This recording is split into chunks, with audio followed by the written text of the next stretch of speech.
The lethal aspect of this story is one that people don't want to talk about. They just do not want to talk about.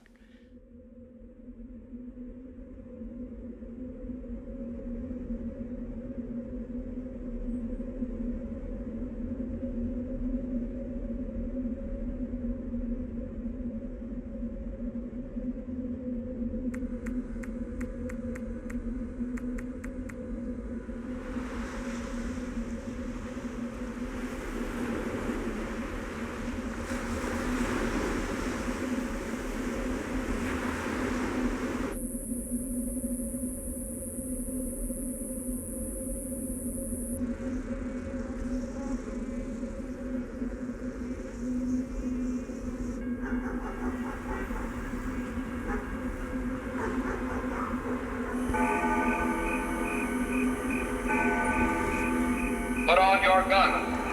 Observers without goggles must face away from the blast. H minus 10 seconds. 9, 8, 7, 6, 5, 4, 3, 2, 1, 0.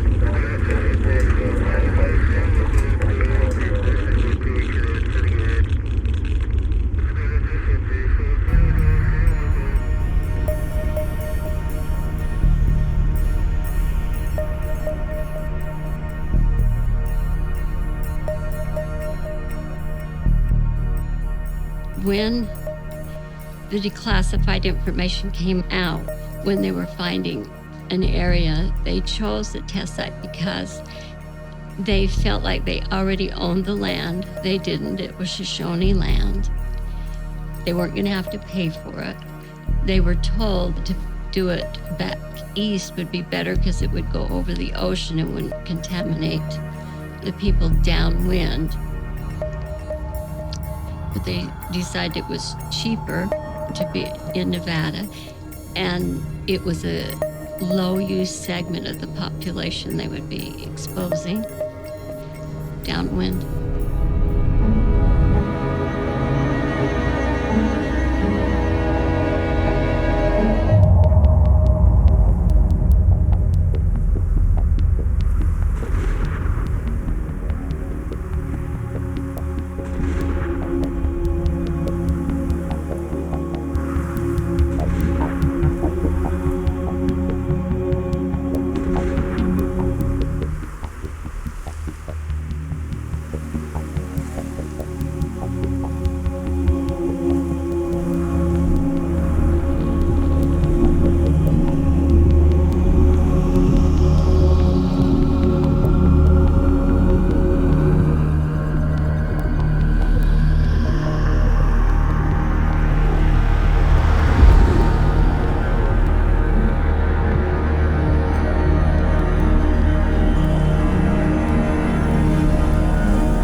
A short time ago, an American airplane dropped one bomb on Hiroshima and destroyed its usefulness to the enemy. That bomb has more power than 20,000 tons of TNT. The Japanese began the war from the air at Pearl Harbor. they have been repaid many-fold, and the end is not yet. With this bomb, we have now added a new and revolutionary increase in destruction to supplement the growing power of our armed forces. In their present form, these bombs are now in production, and even more powerful forms are in development. It is an atomic bomb. It is a harnessing of the basic power of the universe. The force from which the sun draws its power has been loosed against those who brought war to the Far East. It is tempting to believe the buck stopped there. However, the awe-striking horrors of Hiroshima and Nagasaki, though arguably may have ended one war, they started another, the Cold War. This is the valley where the giant mushrooms grow. More atomic bombs have been exploded on these few hundred square miles of desert than on any other spot on the globe. On January 27, 1951, the United States airdropped the first nuclear device on the Nevada test site. It was codenamed Able. Apparently, it was determined that the detonation of this 1 kiloton device and the 927 tests conducted thereafter would be perfectly safe on American soil.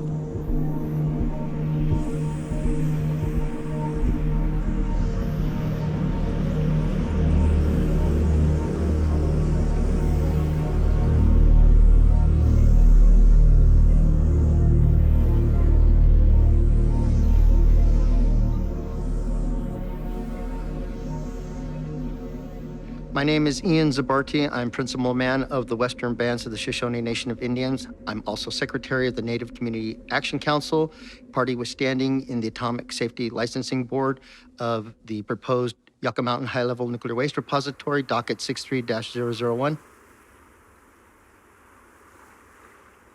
My family personally, my grandfather, my uncle, other first cousins have died of cancer and today are still dying of various forms of cancer and other illnesses known to be plausible from exposure to radiation. My grandfather, he had an immune deficiency and his skin became hard and fell off.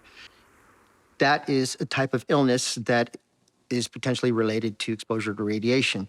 And ultimately, he died from a heart attack a month after his skin fell off, but that produced stress on his body, which I believe led to his heart attack.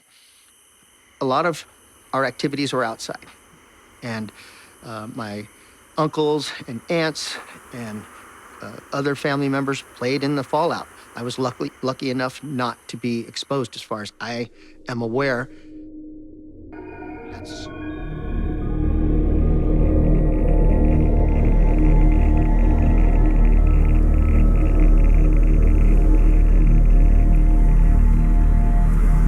When we were little kids living on the reservation in Duckwater, Nevada, we used to hear this great big boom, and then we'd run out and we could see this cloud coming up. They call it a mushroom.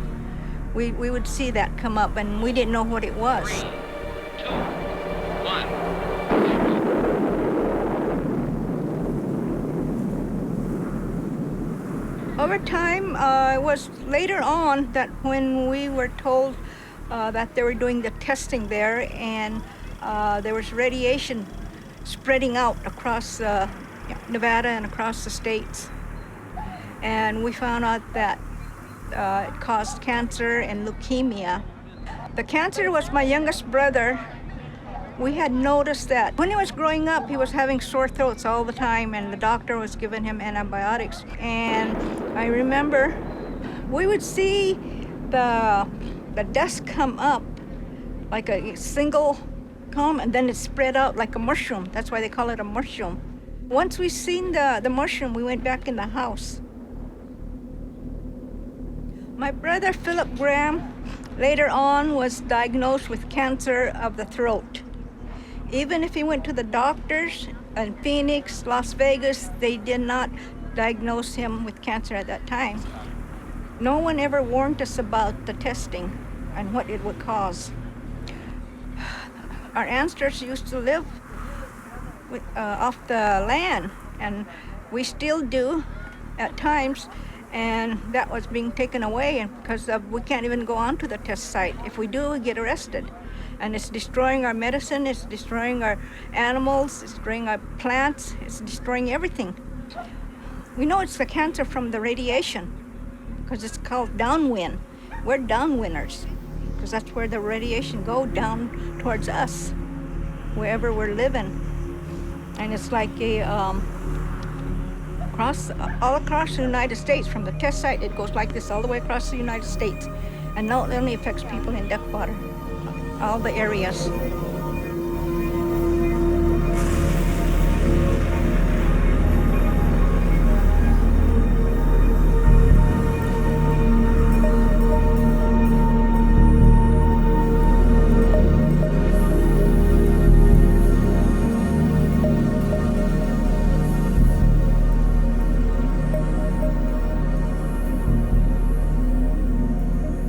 The path of radioactive fallout from each blast depended on predicted wind and weather patterns.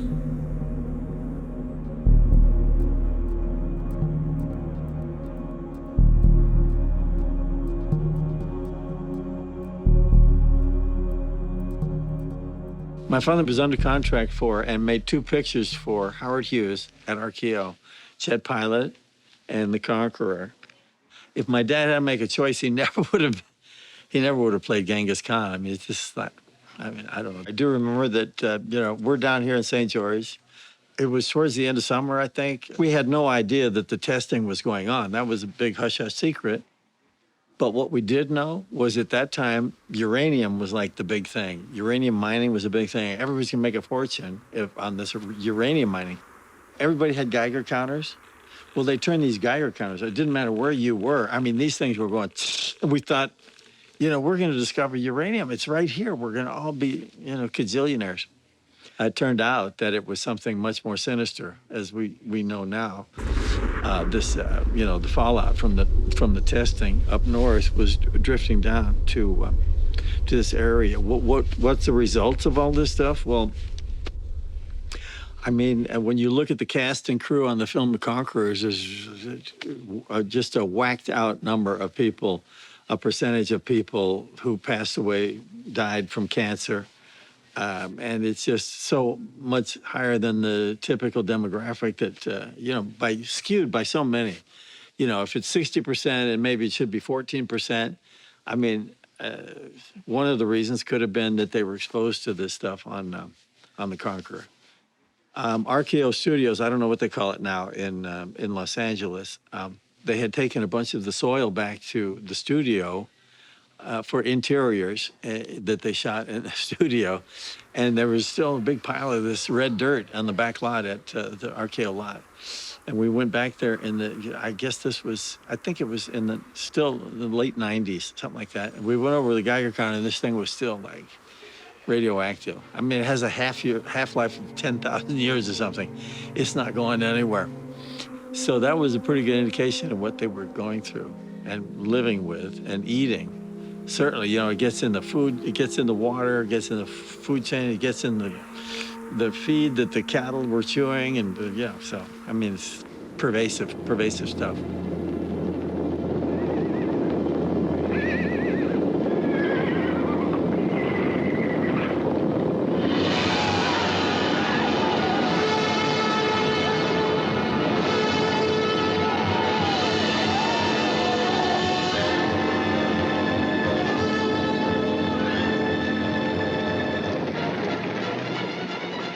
I was on assignment in St. George, Utah for People magazine. We were doing a story on this woman called Irma Thomas. And Irma was kind of the activist, in St. George because she was so alarmed and trying to get St. George alarmed about the tremendous leukemia rate. And she turned to me and she said, they've made about 40 movies out here in Snow Canyon. And, John Wayne made this movie called The Conqueror. You do well, Kumlik. For while I have fingers to grasp a sword and eyes to see, your treacherous head is not safe on your shoulders, nor your daughter in her bed.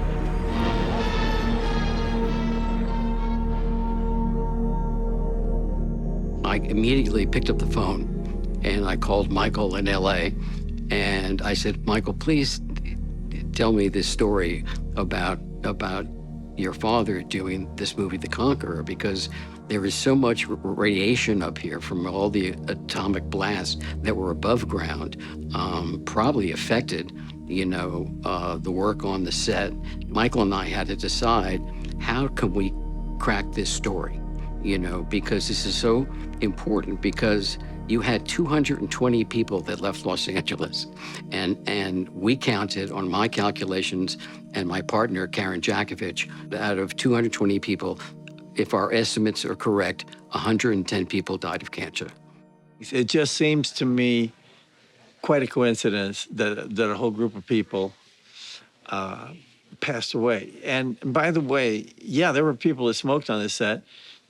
People smoked then. That's what everybody did. I don't think the people on the crew, I don't know what the numbers are, but I don't know if they all happened to die from lung cancer. I don't think so. My father ended up dying from stomach cancer some 15 years after he had lung cancer. As the headlines are coming in, did America kill John Wayne? We felt at the end of this whole purpose of putting this piece together was to shine a light on the nuclear problem. 110 people died of cancer, from below the line, grips, electric, to the main stars. And the way that they all died was different, but they all seemed to contract cancer within the first 10 to 15 years.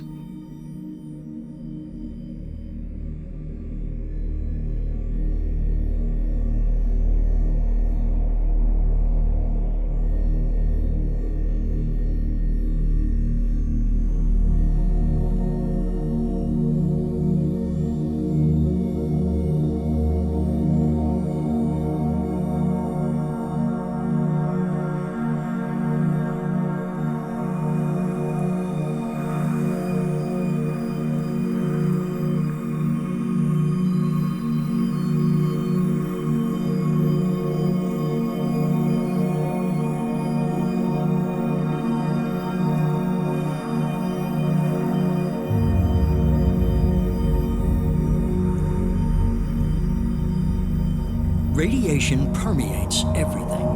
It gets there, it stays there. Wind, earth, and water. The radiation is in the water. It is going to be transported. The estimates are between 200 foot per year and 2,000 foot per year travel time. If that's the case, then it's already off-site, and it's heading towards Beatty, and it'll get into the Amargosa River, and it'll be transported even faster towards our community. That's why we need a safe place for my people.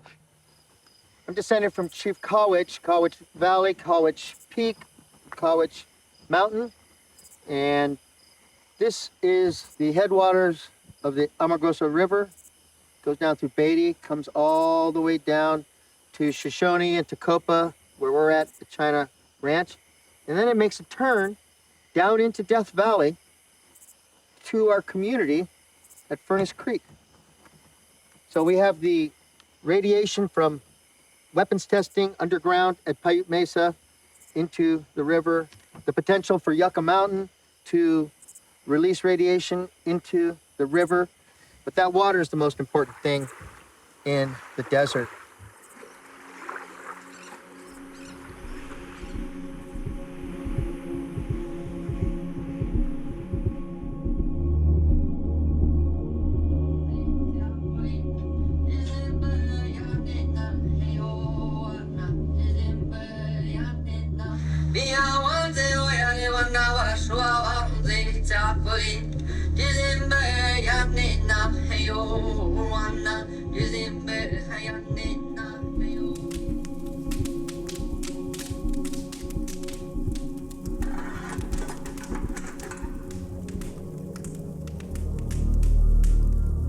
I feel that it is disgustingly shameful that the scientists and engineers come into my country, come into my people's land, my family's land.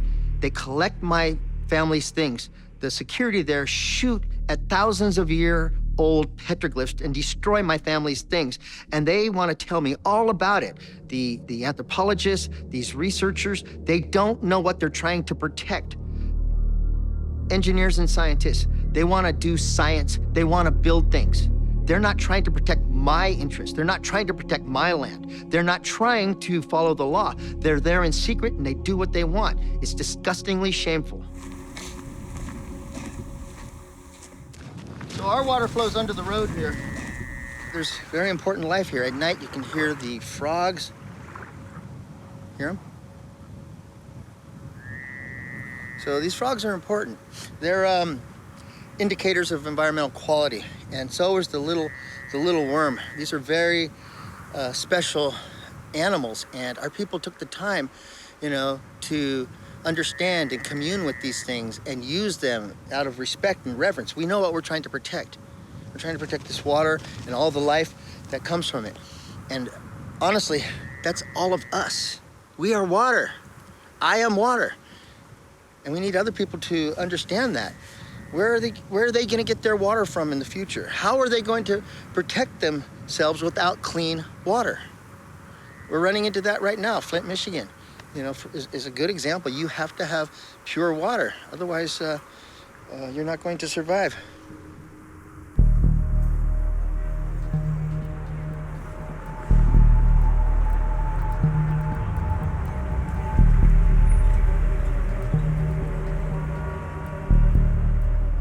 Growing up in Cedar City was fabulous. I had an idyllic childhood. We lived on a little farm. My mother was an RN and my dad worked for the state road, and we had my mother had a great big garden, and we had some farm animals, and I spent all my days outside playing.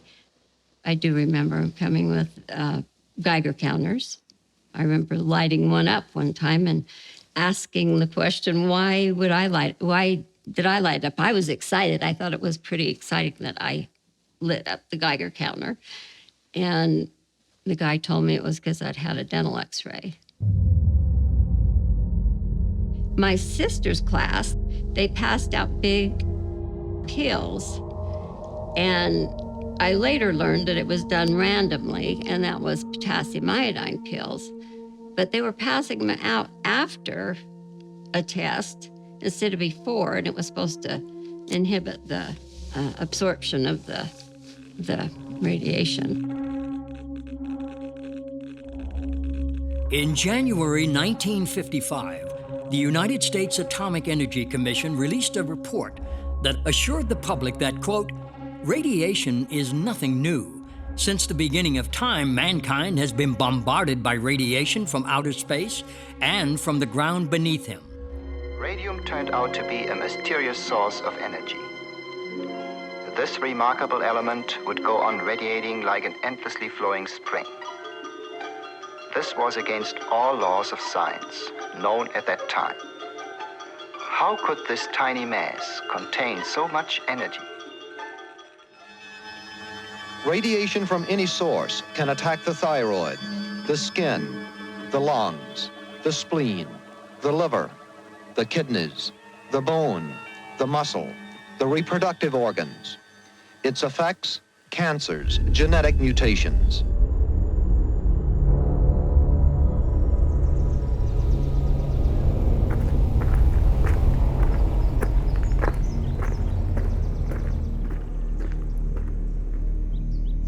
People are still getting sick. Their cancers are coming back.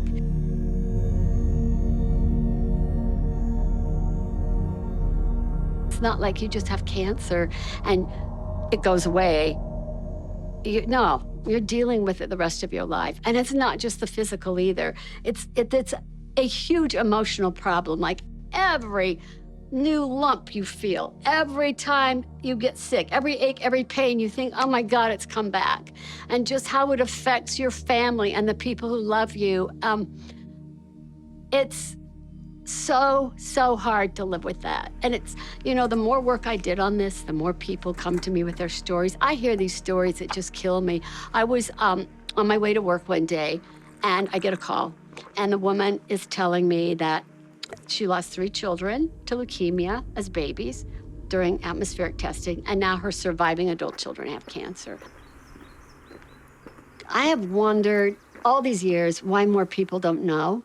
I mean, there are even people in my own state and in southern Utah who don't really know much. I don't think it ever was in history books. They never learned it. I mean, how do you learn it? And there have been newspaper articles, but how do you learn it unless you're taught it? And it's not taught. It's just simply not part of our recorded history. You know, my sister and I were only 13 months apart, and I think she'd say, keep going. And sometimes, like, I invoke all of them, these people I've lost. It's like, Preston, Michelle, and just help me get through this, because it's hard to carry that baton. It's like sometimes I just need to say, okay, I need help. I've got to have help doing this. I can't do it all.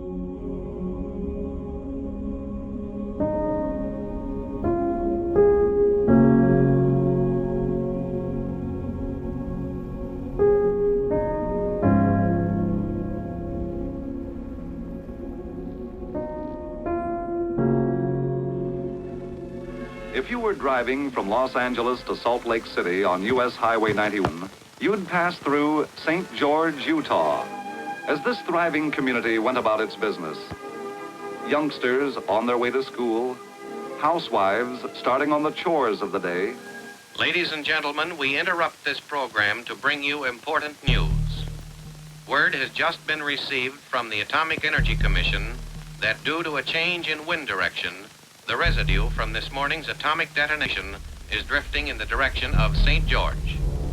It is suggested that everyone remain indoors for 1 hour or until further notice. There is no danger.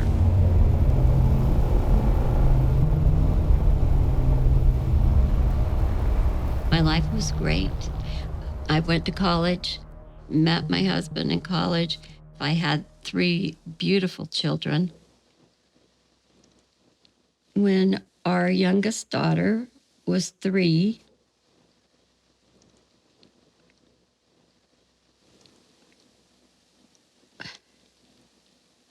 even all these years later, Stephen talked about it. She was diagnosed with neuroblastoma.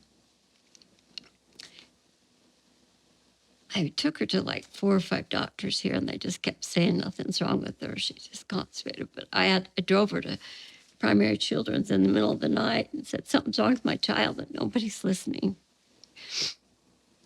And they said, well, we'll check her out and see. And she had a tumor the size of an orange in her abdomen. And it was stage 4, bone and bone marrow.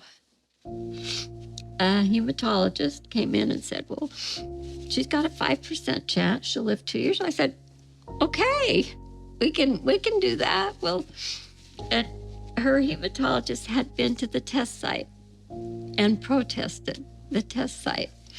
Because I asked if it could be fallout related, would I pass on to her? And her oncologist said, you could never prove it. I said, I don't need to prove it.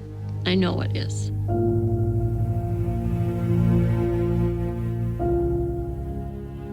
Then she had a 9-hour surgery. She came through that. They were still doing chemotherapy, but they had to just keep cutting it back and back because she couldn't tolerate it. And finally, they took her off of it, and she was doing fabulous. She started school, and her teacher called me like the second day and said she's too tired to walk home. And it was just down the hill. I said, I'll come get her. And I went, got her. And she had a bloody nose. And I'm going, what's going on? She, I don't know. I'm just really tired, Mom. And this just wasn't her. I had taken my sister, drugged my sister to Salt Lake when she was 9 months pregnant. She kept saying, she's fine, she's fine. I said, you're not fine. Something is wrong. Got her into an oncologist. She had brain, lung, liver, was everywhere, and she was 9 months pregnant. The day Bethany was diagnosed with the leukemia, I drove home with Bethany. I said, well, I've got to go home. My sister's not doing well. I got home about 2 a.m. The hospital called and said, your sister's thrown a clot to her lung or something. I crawled on the bed with my sister, and she's on a bed. And I said, you've got to come get Bethany when it's time for her to go, because I can't let her go.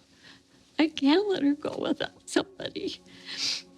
So, and I know she hurt me, but we took my sister off life support the next morning and did her funeral, and then we went back to Salt Lake, and we were there for a month, and Bethany died a month later.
On October 1st, 1997, then Senator Tom Harkin from Iowa addressed a congressional hearing on radioactive fallout and asked, quote, why did the government, when they had all the information about hotspots and fallout, why did they not warn the people of this country about the dangers inherent in radioactive fallout, unquote.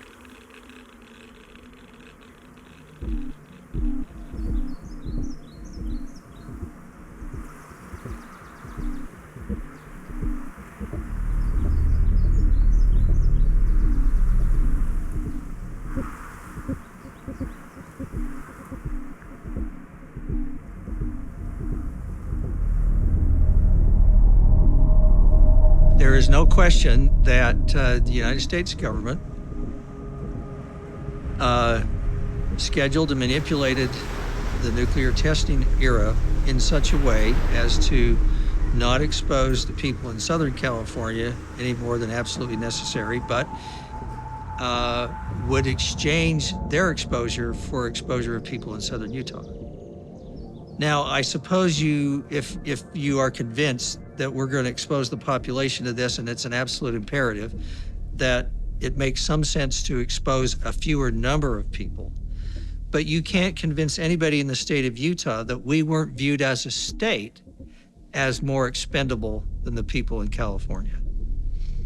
I don't know if that was part of the conscious deliberations on the part of people who made that decision, but if you're going to say, well, let's expose 10,000 people and not expose 100,000 people, well, maybe that makes sense. But obviously, the 10,000 people that you're going to expose are never going to view that as anything other than their lives were made expendable.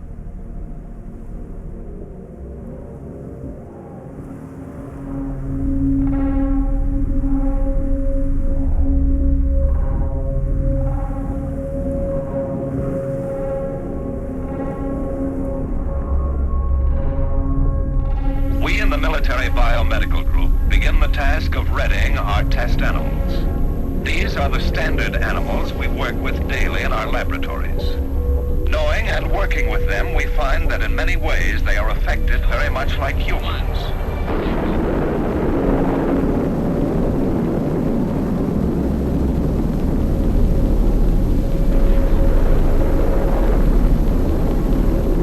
Early in the plumb bob operation, 135 pigs in aluminum containers for protection against blast and thermal were exposed to the Franklin shot to determine the effects of combined neutron and gamma radiation and straight gamma.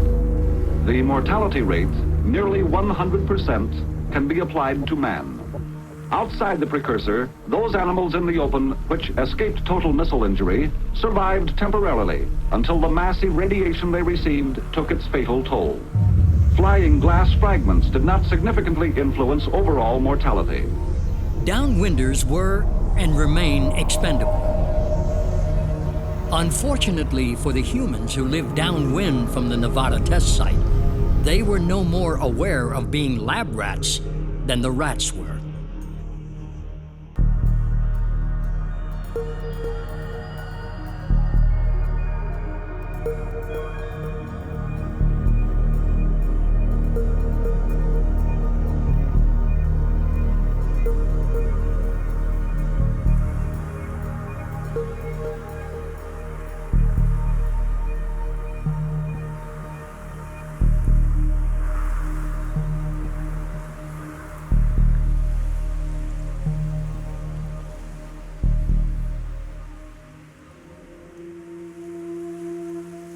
The world was in a different political situation back then with the Cold War that was going on.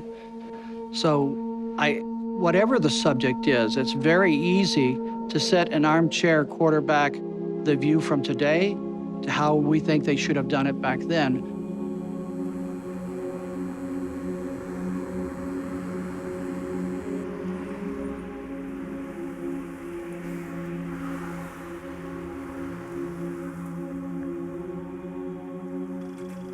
They were faced with the situation that they were in that day with the knowledge and the instruments and the capabilities that they had at that time. So, yes, it's easy, very easy, to look back and criticize the decisions that were made, the public safety. Would we have done it that way today? No. Would we have been able to have done it at all in today's climate? Probably not. But again, it was a different time, different political situation.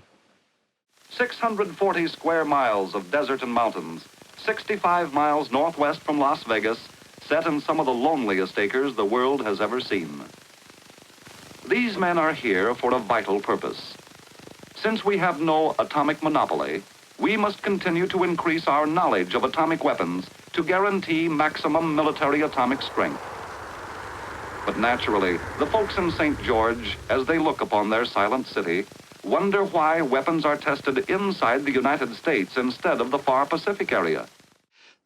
The reason that they chose this site goes all the way back to the atmospheric testing in the Pacific Ocean. The scientists were getting concerned about the safety of going out to the Pacific. The security alone was starting to become horrendous because they were having all these boats of fishing trawlers that were coming out and spying on what was going on, trying to learn what it was that the United States was doing. But safety was also a primary issue. So the president authorized a top secret program, Project Nutmeg, to look at and find on the continental United States a location where they could do the lower yield atmospheric tests. So they looked here at the Nevada Proving Grounds, which was the initial name of it, where they carved away a piece of the Nevada Bombing and Gunnery Range, as it was called back then. They looked at Camp Lejeune, what is now Camp Lejeune in North Carolina, Dugway Proving Ground, and White Sands Missile Range. But they chose here, a very remote location at the time. You got to remember the population center was much smaller than it is now, 40,000 people, 45,000 people. Very remote, very hard to get to, a very enclosed valley that they could control security, and so they picked this location. The president signed the paperwork on December 18th, 1950, and 45 calendar days later, they dropped the first bomb on the United States.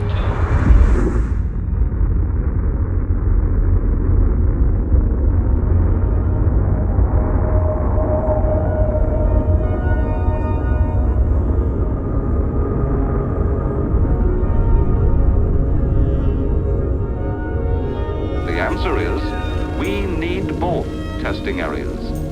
In the vast, isolated reaches of the mid-Pacific, we test weapons of tremendous strength.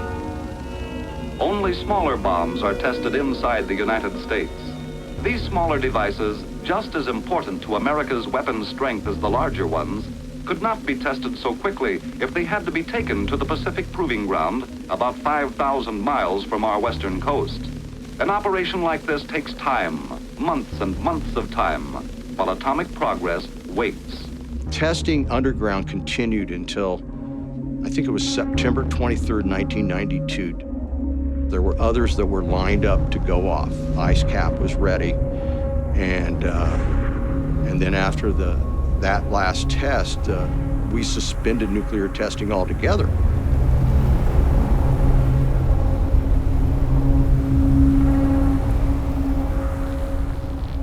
Edward Teller was, you talk about regret, he didn't like to be known as the father of the hydrogen bomb. He'd like to be known as the physicist who helped stop the war, and he saw things that way, you know.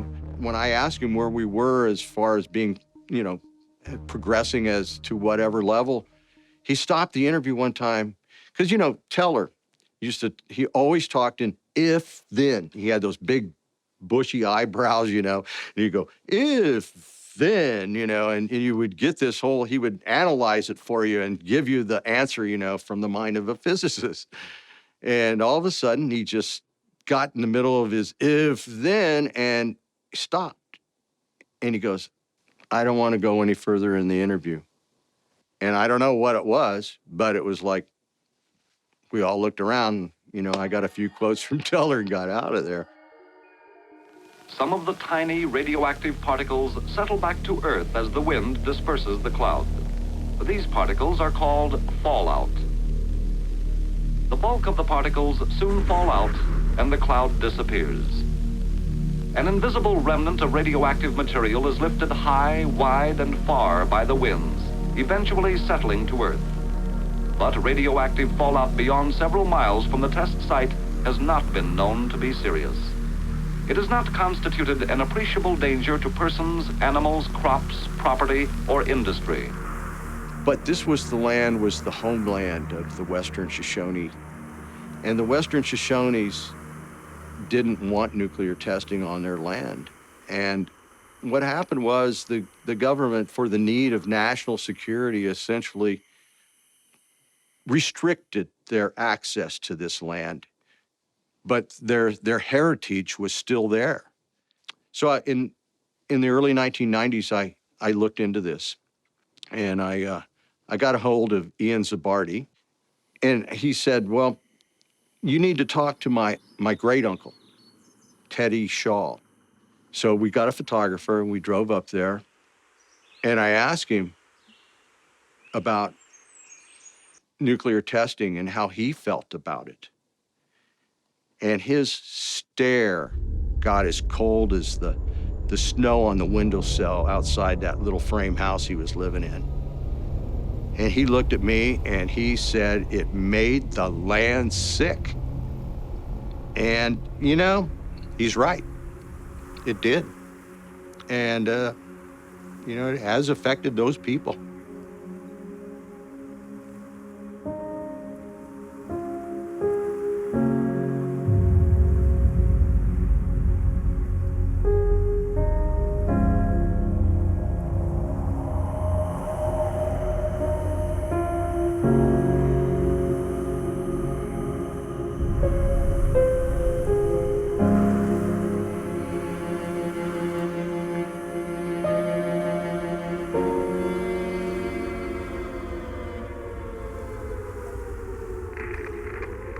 Over the 41 years of testing in Nevada, 100 atomic bombs were detonated above ground from airplanes, towers, cannons, and even balloons. 828 bombs were conducted underground, including Boxcar, a 1.3 megaton blast with an equivalent yield of 65 Hiroshima bombs.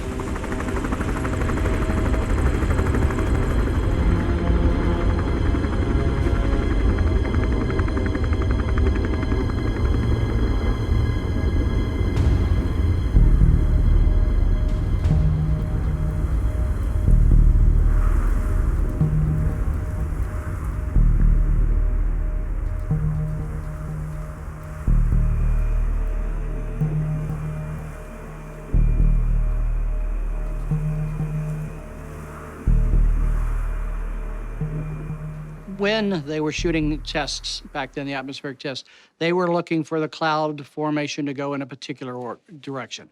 Back then, the population centers were not as they are now, so there was very, very low population to the northeast of the site.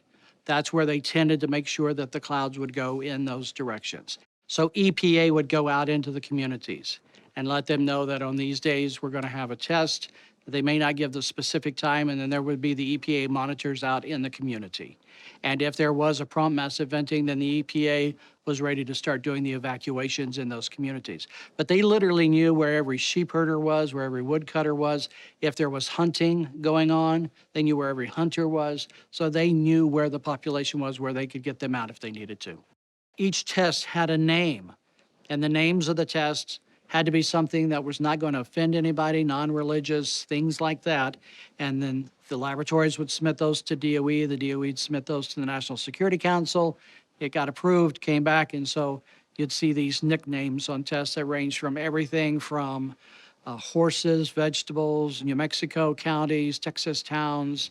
Out of the 928 tests here at the Nevada test site, 24 jointly with the United Kingdom, they have a list of names, and we have Zuni, Yuma, Erie, Seminole, Flathead, Blackfoot, Kickapoo, Osage, Inca, Dakota, Mohawk, Apache, Navajo, Tiwa, Huron. They named their weapons tests after Indian tribes, and that shows a lack of respect and dignity. And we began our investigations on the adverse health consequences that my people were suffering, looking at the period of weapons testing here at the Nevada test site, 51 through 63. But it's important, those were the above ground weapons tests. And it's important to understand that even after that, underground weapons testing released radioactive fallout globally because every test vents. If the weather was going to carry the cloud above a certain radioactive limit, back then it was called 170 millirems, they didn't do the test.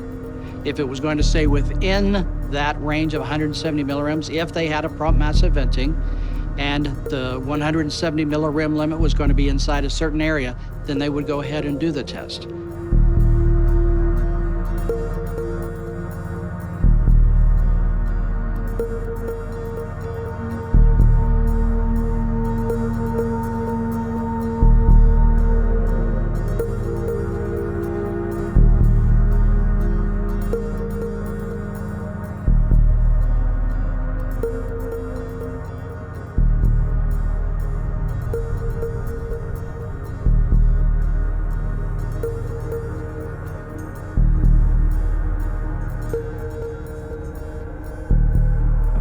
Through nuclear testing, the population of the United States was exposed to nearly 3 times the total radiation dose of the Chernobyl disaster.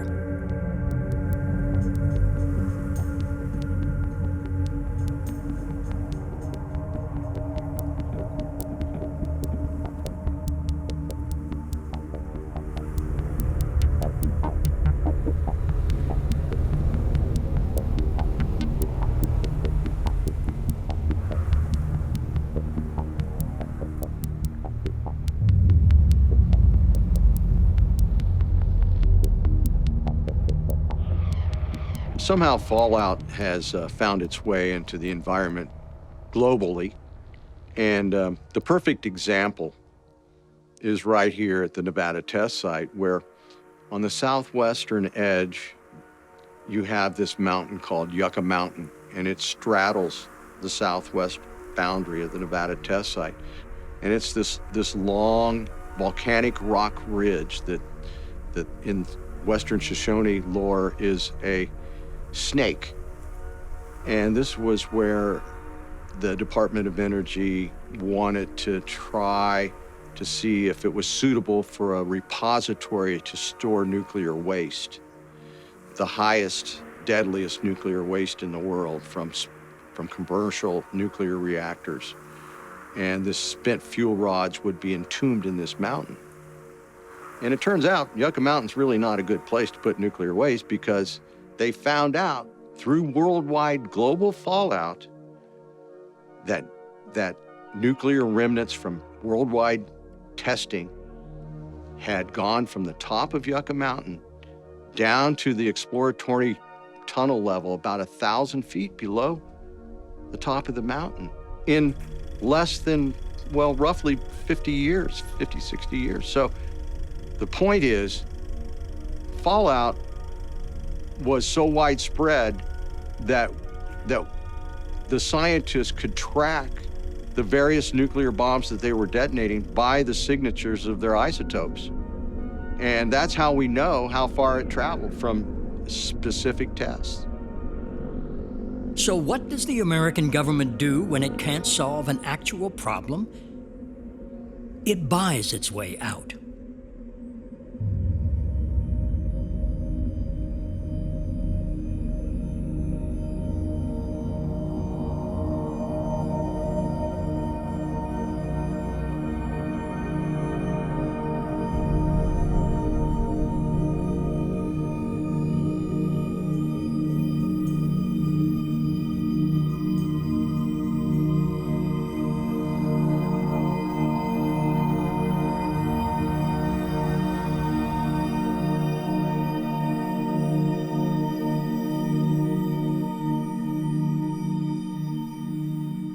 RECA is short for the Radiation Exposure Compensation Act, and it's a federal law to compensate segments of the population who have suffered radioactive exposure.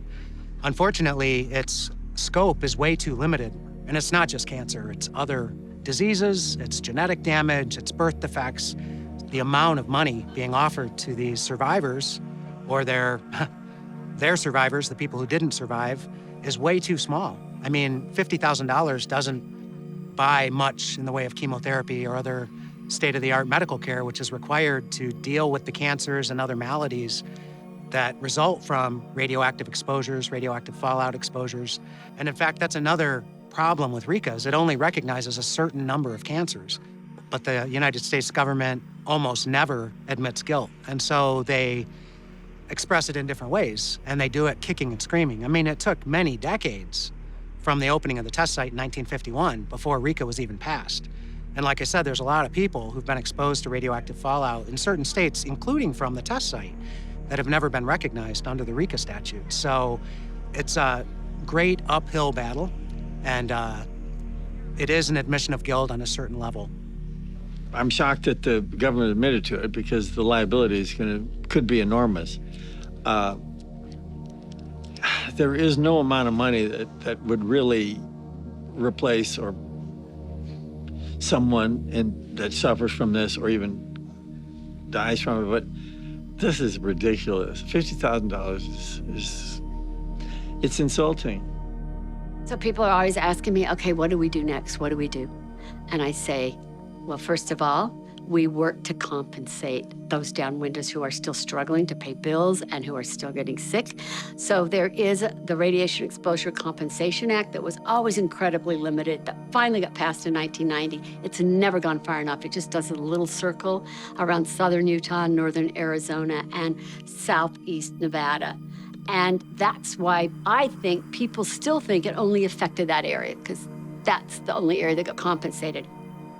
I think it's something that's so important for all the survivors, and they deserve $50,000, but that's not enough. That doesn't even cover the 4 or 5 other people that are in their family that contracted some sort of cancer from the nuclear blast. So the certain types of cancer that are radiation related that RECA does pay out for, there's still, though, no definitive way to say that it was caused by the radiation, but there is that assumption that it's there. So it's a hot topic. It is a debate that goes on today and will go on for many years to come.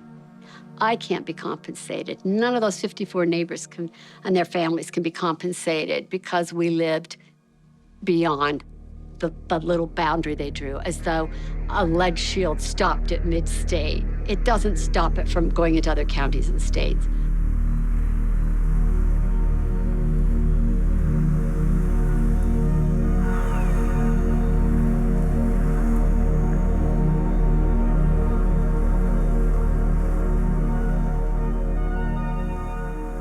We have a few politicians now in the state of Utah that are representing us in Congress that have made public statements in the last few years that it's not only okay, but desirable for us to resume nuclear testing nuclear bombs in the Nevada nuclear testing area. I can't think of anything that disqualifies a person more for public service than to make a statement like that. Knowing what that has done to public health here in this state and to other downwind states. But the idea that we could dismiss all that we could say the amount of human suffering and death that we have inflicted upon our own country, that we're going to resume that under some sort of auspices of national security is just absolutely unconscionable. And I don't think there's any idea that disqualifies a person more from being a member of Congress than the idea that we can resume that. Downwinders are people who live downwind, downstream, up the food chain, down the generations from these radioactive exposures as for nuclear weapons testing fallout.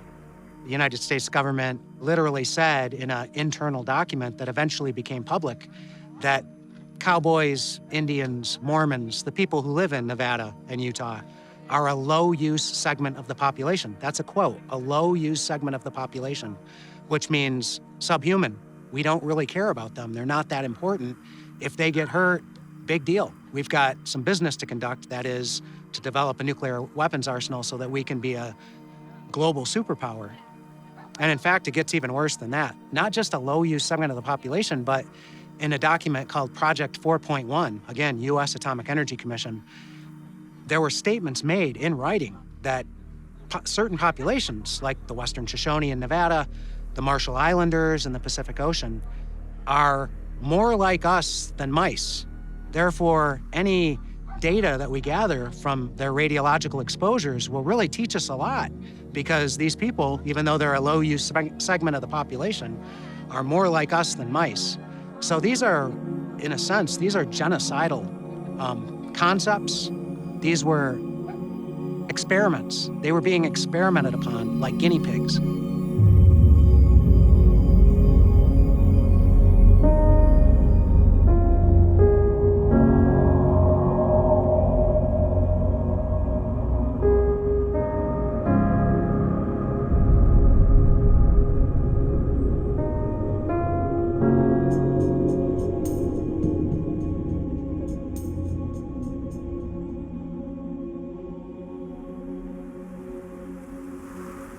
The Radiation Exposure Compensation Act is underfunded and is guided seemingly by the notion that radiation contains itself neatly within 3 states' borders.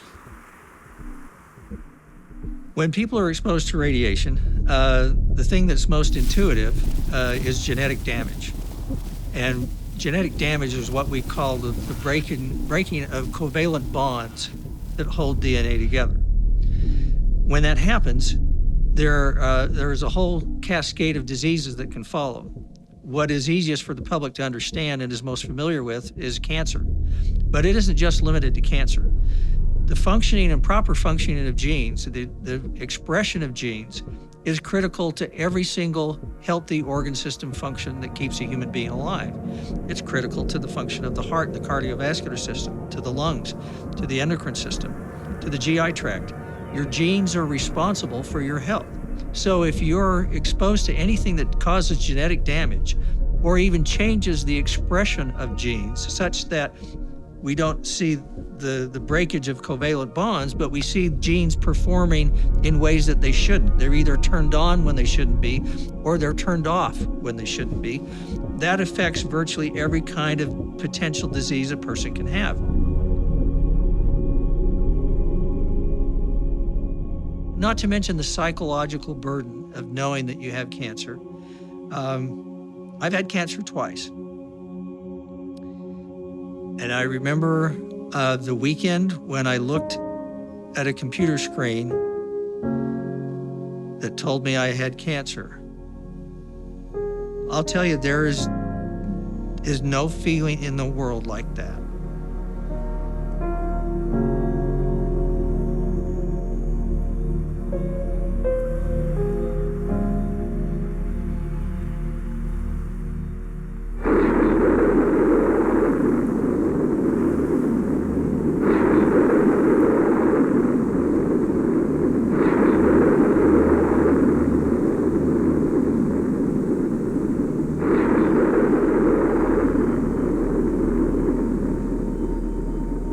many tests you have to do to find out that they work and that stuff goes up in the air. And I've had people, especially students, when I speak to classes, say, well, why'd they do so many tests? It's like, you know, it's a really good question, because what did they find out on the 928th test that they didn't know on the 12th or 10th or 20th or 30th?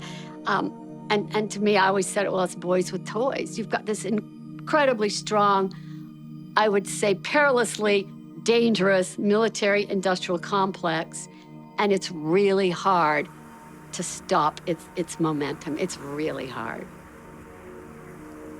The Atomic Energy Commission's report added, quote, "Radiation is not new in our lives. In this atomic age, we are living on a more familiar basis with it. It is important that we try to understand it, accept it, and use it. It is also important that we respect its powers so that we will be guided by knowledge and not be blinded by fear of the unknown," unquote.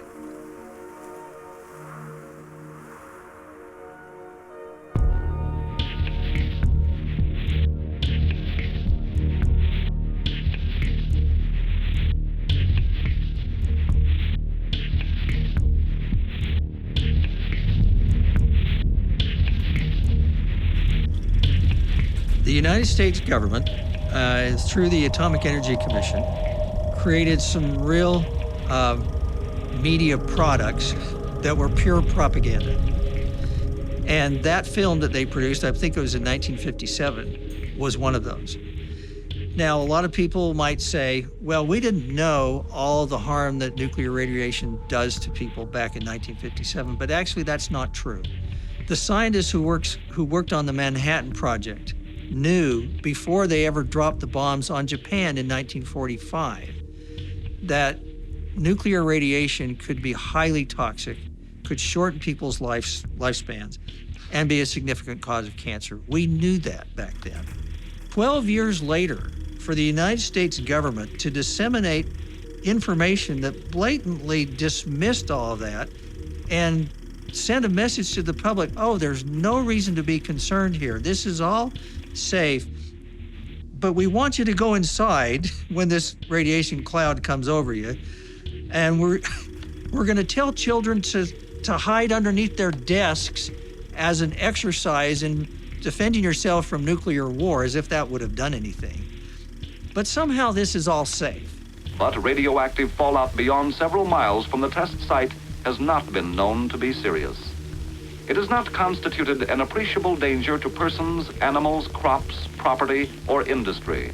It was absurd at the time. It was dishonest at the time. It was propaganda even back then. In retrospect, we can certainly identify it even more so as propaganda, but we knew it back then as well. We must be ready for a new danger, the atomic bomb. First, you have to know what happens when an atomic bomb explodes. You will know when it comes. We hope it never comes, but we must get ready.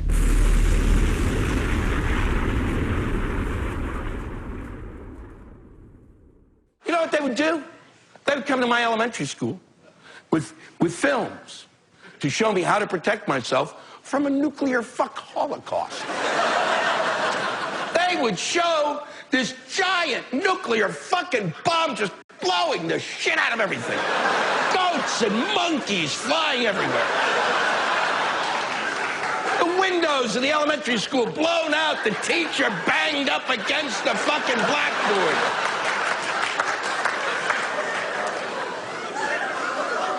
But there were the children, hiding safely under their desks.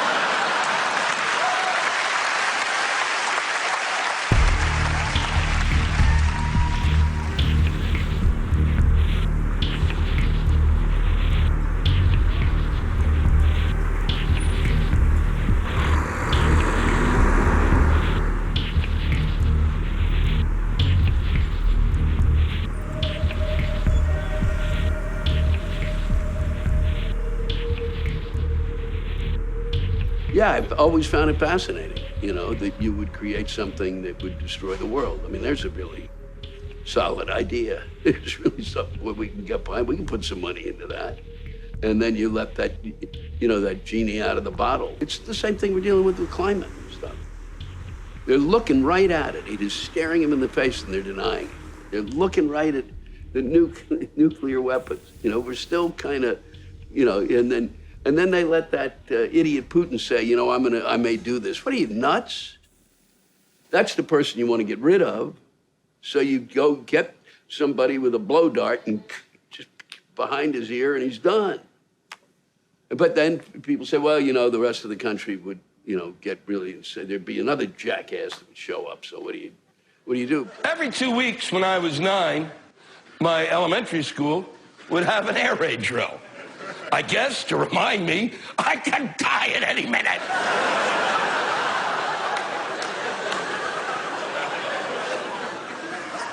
So I'd go hide under my desk, put my hands over my head, and look at my penis and say, goodbye, old fella. And we just become friends. And I'm sitting there thinking, the adults in the community have said that I could protect myself from a fire fuck ball by hiding under wood.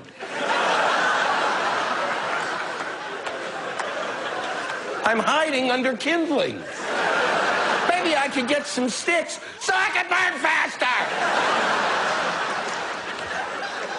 And I thought, wow, if this was a real attack, when the all clear sounded, I could get up and go out to the playground and melt.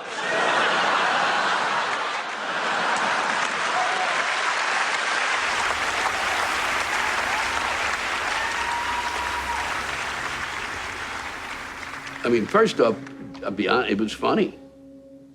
This is a funny idea.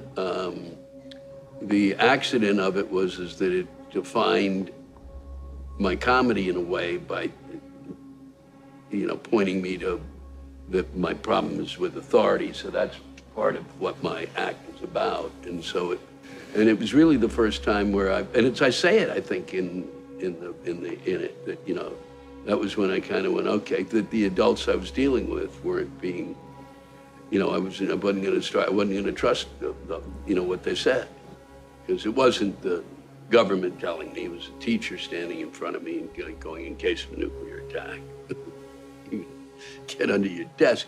And you wanted to do that. If you wanted us to do that, you don't show us anything. You don't show us 12,000 nuclear tests. You don't show us either when I'm at home watching TV with my parents and they show the bombs blowing up. You don't show it in school, Your Friend the Atom, that thing that they, I guess it was a Disney thing, that, and then they show the mushroom cloud. You watch this thing, or you watch the guy standing there with those glasses and the shit flying over him, and you're going, really? So this is really going to work? This is your idea of getting under the table? You're literally under there like this, at the age of 7, 8, 9, you're not stupid. Be sure and remember what Bert the Turtle just did, friends, because every one of us must remember to do the same thing. That's what this film is all about. Duck and cover. This is an official civil defense film produced in cooperation with the Federal Civil Defense Administration and in consultation with the Safety Commission of the National Education Association.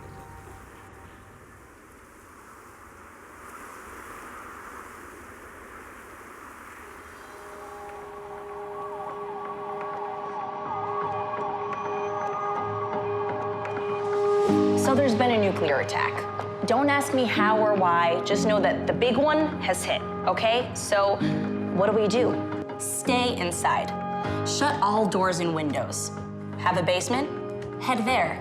If you don't have one, get as far into the middle of the building as possible. Got 13 problems before I'm going to worry about nukes. Maybe 50, maybe 100 in New York City. I'm going to worry. You want me to worry about nukes? You kidding me? Chances are good that we're fucked. That's usually the way it works. All right, you've got this.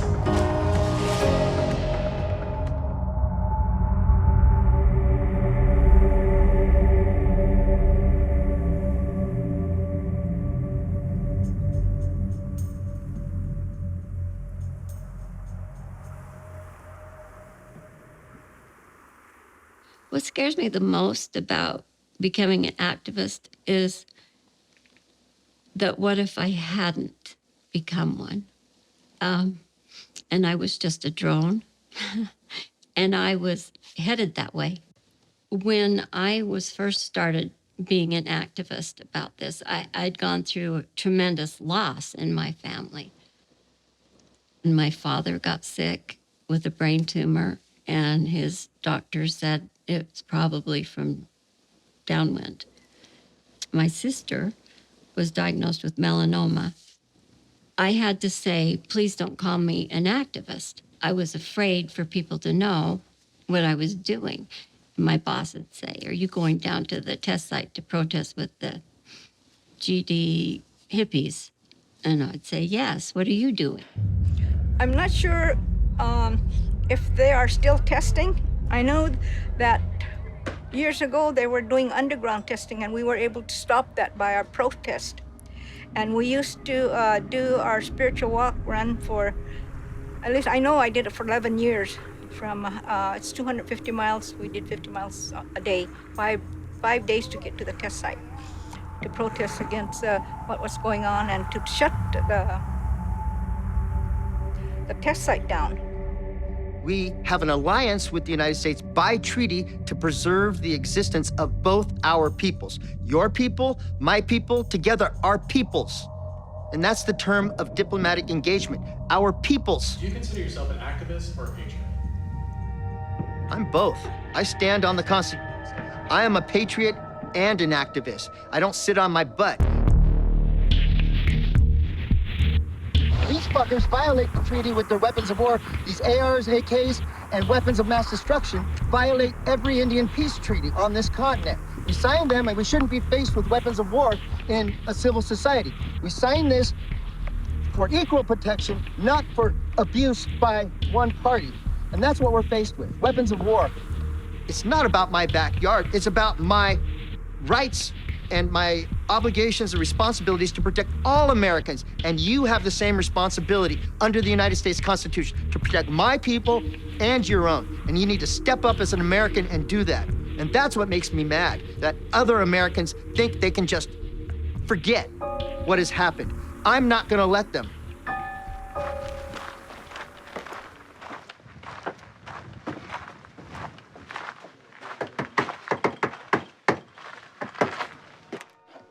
We're gonna have our next meeting third Saturday in April, okay? So if you read in there, we a year ago or 2 years ago, we said it's gonna be every quarter. Okay. So we'll see you then, and thank you. Where do you draw the line between deterrence and the need for peace and the need to stop nuclear testing? Well, nuclear bombs have been tested. We have those deterrence systems in place. We need to continue to maintain those so that we can live safely without the fear that some other nation's going to come and try and blow us off the map. But by the same token, it was the anti-nuclear movement that brought a lot of awareness to the issues of the health effects of nuclear bombs, the issues of, do we need to test nuclear bombs? Is this a good idea? Well, as long as there's nuclear bombs in the world, you're gonna have to have a deterrence system that works. And you have to be able to rely on it, because that's what keeps the peace from a nuclear holocaust from erupting. We were able to win the Cold War with what we did at the site. It contributed greatly to the winning of the Cold War. You saw that Russia wasn't able to match what we were doing. And so when it all came to the end, what we did at the Nevada test site helped win the Cold War, helped assure the security of the United States, of the people of the United States. And so nuclear testing contributed to that. I'm an activist, obviously, but sometimes that has a negative connotation because I'm also a patriot. We own that flag too. We own that flag too. And you know what? That government, they work for us. They work for us. They need to listen to us. It's still my country. This government, it's our government. When they talk about them, it's not them. It's us. They work for us. They need to listen to us. They need to watch out for us. They need to not harm us. They need to protect us. Such a conflict in me because I felt like I was I wasn't being patriotic. I wasn't being religious. I wasn't following, but I felt more spiritual sitting in the desert across from the test site than I ever did sitting at church. Are you an activist? Are you a patriot? I'm an oath keeper. I keep the oaths. I'm an oat keeper. I drink Oatly. No, I wouldn't call myself, I was an activist when I was a kid, and I did it for a long time. I consider whatever activism I have is that I shoot my mouth off, and that I try to, what I think has happened is that if we want to get anything accomplished, and I hate to say this, but it's because I'm older, you want a government to work, it has to work in the middle. It doesn't work on either side. And at times, what we will get is that, the right came along and did its thing, and now the left will, for every action, there's an equal and opposite reaction. So the left did some stuff. If the election goes a certain way, the left may do more stuff. But in the end, if you really want a country that's together, it has to be from the middle.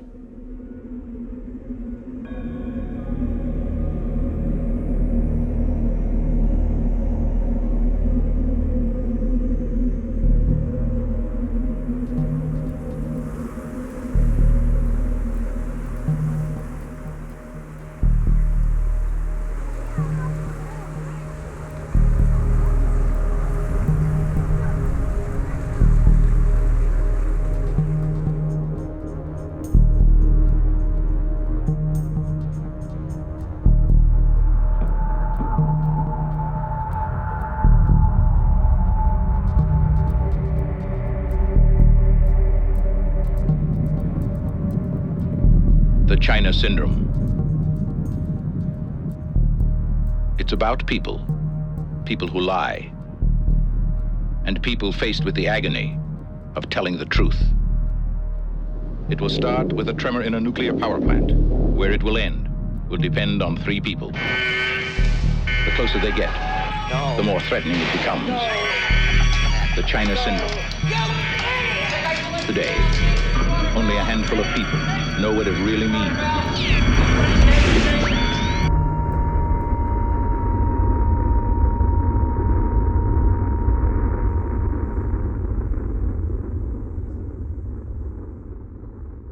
I became active because of this script that came over my desk unsolicited early in my career called The China Syndrome, which was written by a guy named Mike Gray, who's a documentary filmmaker. And I saw it as a great horror movie. Then as I began the whole process of working on this picture and realizing that we needed to get some real legitimacy and credibility, we hired 2 retired quality assurance experts from GE. And they had had a loss of faith and had basically gone to the other side. And so we used them to give us sort of a sequence of events for our final meltdown. And so we made this movie, and we dealt with a fair amount of criticism, particularly from Jane's point of view, where she was at. And then 13 days after the movie came out, we had the Harrisburg 3 Mile Island incident. And all of a sudden, I, like everybody, was watching the news, and there was our movie public relations spokesperson on a split screen with 3 Mile Island's person, and one began to see these unbelievable sort of similarities. The accident occurred here at the 3 Mile Island nuclear power plant, a dozen miles south of Harrisburg. At about 4 o'clock this morning, 2 water pumps that help cool reactor number 2 shut down. Officials say some 50 to 60,000 gallons of radioactive water escaped into the reactor building. Steam escaped into the atmosphere, and radiation was detected as far as a mile away. So this was an epiphany for me. It was like somebody was trying to tell me something because we were under such pressure, and as it was turning out, this thing was more accurate than we had ever known. So that was sort of the beginning of my pursuit into this. And then a few years later, Chernobyl happened, and we watched that unfold and unveil. And a couple of years after that, I was feeling, I don't know, nostalgic, but trying to trace my family roots, you know. And my father came from Belarus, from the country of Belarus. He was born here, but my grandfather was from there. And as we try to trace where my father came from in Belarus, we discovered that Chernobyl, which, because of all the current events that are going on with Ukraine right now, we understand is on the border just about with Belarus, that after that tragedy, Belarus took most of the fall because they were downwind of Ukraine. And lo and behold, I couldn't find my father's village anymore because it was downwind. It was in that area of Belarus, which was lost and had been vacated.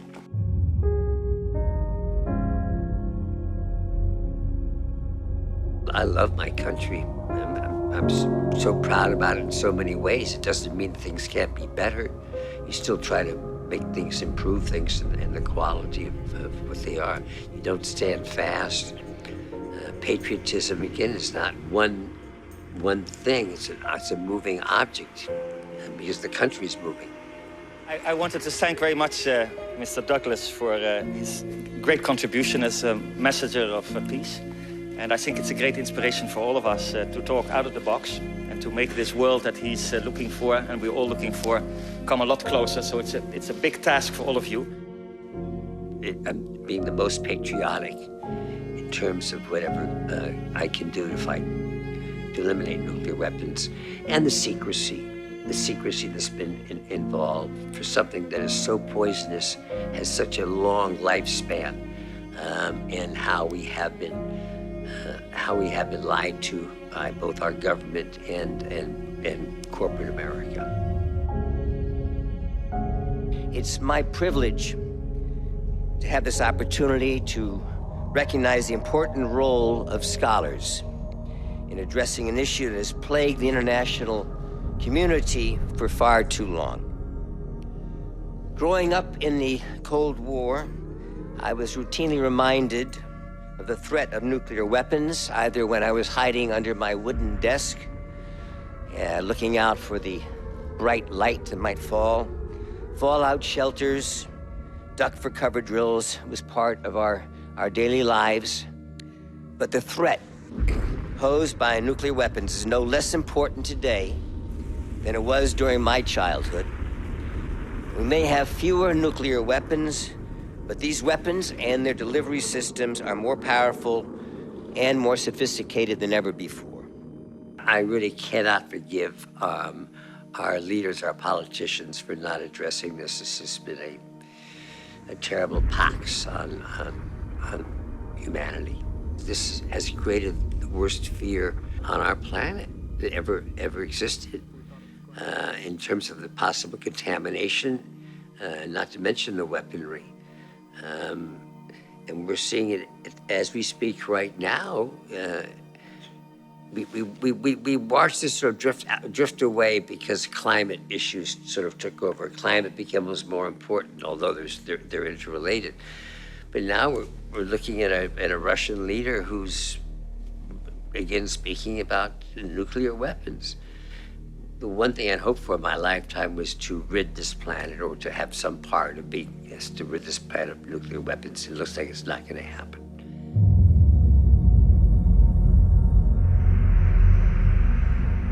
The United States is the only nation on Earth to use atomic weaponry in wartime.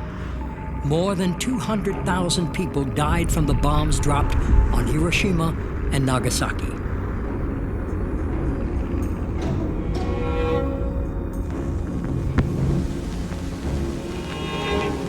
The greatest marvel is not the size of the enterprise, its secrecy, or its cost, but the achievement of scientific brains in making it work. We have spent more than $2 billion on the greatest scientific gamble in history, and we have won.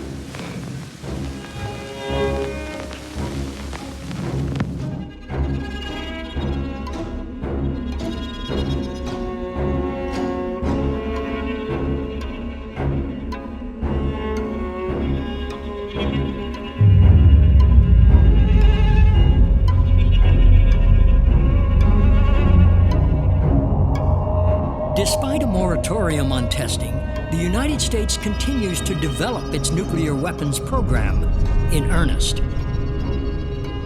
The Nevada test site remains operational, and resumption of nuclear testing is under debate.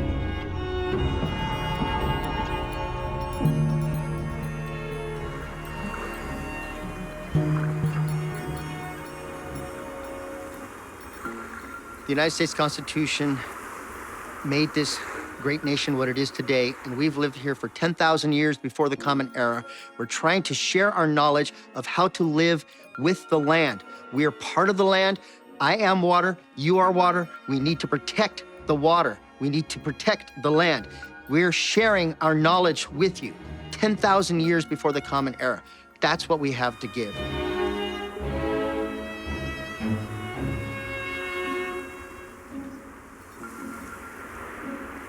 I'm working with downwinders in other states, and I tell you, that little group of downwinders, we become like this community, and because it's a real sense of solidarity. We've all lived the same thing, you know? And it's our shared experience that kind of unites us.